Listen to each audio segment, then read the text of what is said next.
welcome back to the channel, and in today's video I'm going to tell you how I invest with a family and even with having debt. Now, once you have a family, you're generally in this stage that we call the messy middle.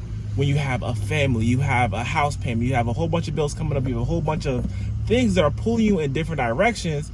So you're kind of struggling to invest, kind of struggling to save, or maybe you're struggling to even sleep at night because you have all these things going on. But I'm gonna tell you today how I do it. So basically, the main way that I'm able to save, invest, even pay off debt while having a family, going into my 30s, while having a house and all these things, is because I make it a priority. You have to prioritize your future. You have to prioritize your financial freedom if you want to make these things work. If you don't prioritize investing, you don't prioritize saving, you don't make these things important to you, then you won't make it happen, honestly. Like, I don't need a second job right now, but if I need a second job to invest, if I need a second job to pay off debt, then I would do that in a heartbeat because I prioritize my future. I prioritize investing, I prioritize saving, and I prioritize paying off debt all at the same time. Now, there are kind of tiers of how I prioritize these things, because right now, debt is kind of the lower tier. So if we're talking about prioritizing paying off student loans, I mean, it was up there at one point, but to be honest with you, my student loans are at a 4% interest rate. My returns in the stock market is at it's like at a 10% rate of return right now. It's absolutely insane. Just for the year, it's like a 9%, but over the last few years, the return is absolutely insane. So I'd rather put more money towards my investments than paying off my debt. Basically, I prioritize these things, and if you don't prioritize them, then it's just not gonna happen. So one of the main ways that I ensure that I'm investing in this messy middle when I have a family, debts, all these different things, a house, everything, is I set a certain amount of money to go to my 401k, which is my primary investment vehicle, every single month.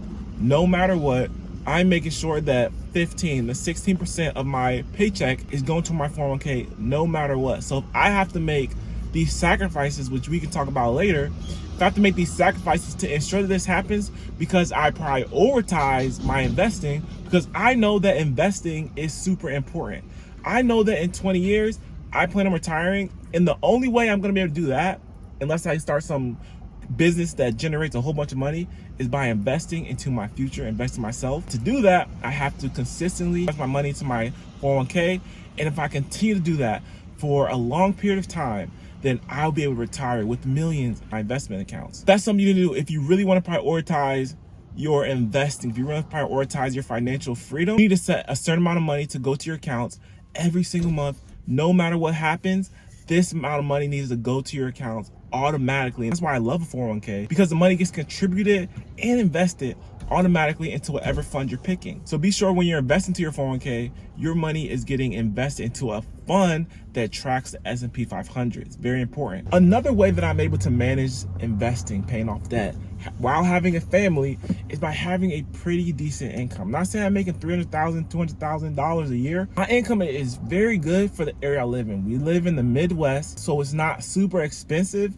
and we're keeping our housing as low as possible, which is one of the biggest ways and the best ways that you can kind of manage all these things at once, keeping your housing as low as possible, at the same time increasing your income, so you can kind of get that delta in between where you're paying low housing but your income is high.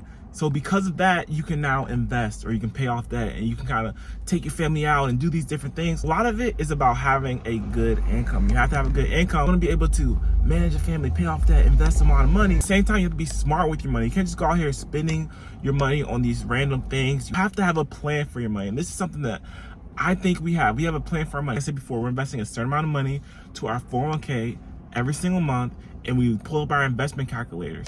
What do our investment calculators say? If we continue to put 15% towards our 401k, in 20 years, it's gonna be 1.3 million, 1.4 million.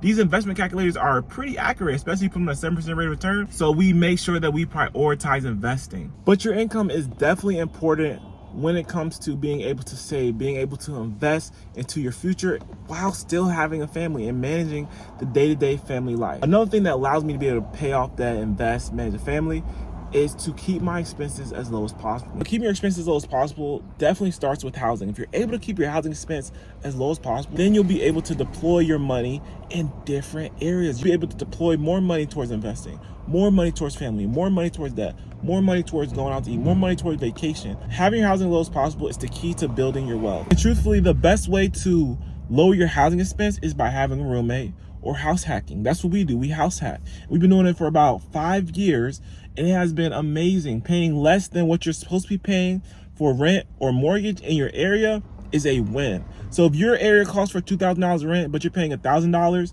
because you have a roommate or you're house hacking, then you're winning. Maybe you could have afforded that $2,000 rent, but now you can put that money towards something else, or put that money towards investing, put that money towards paying off debt.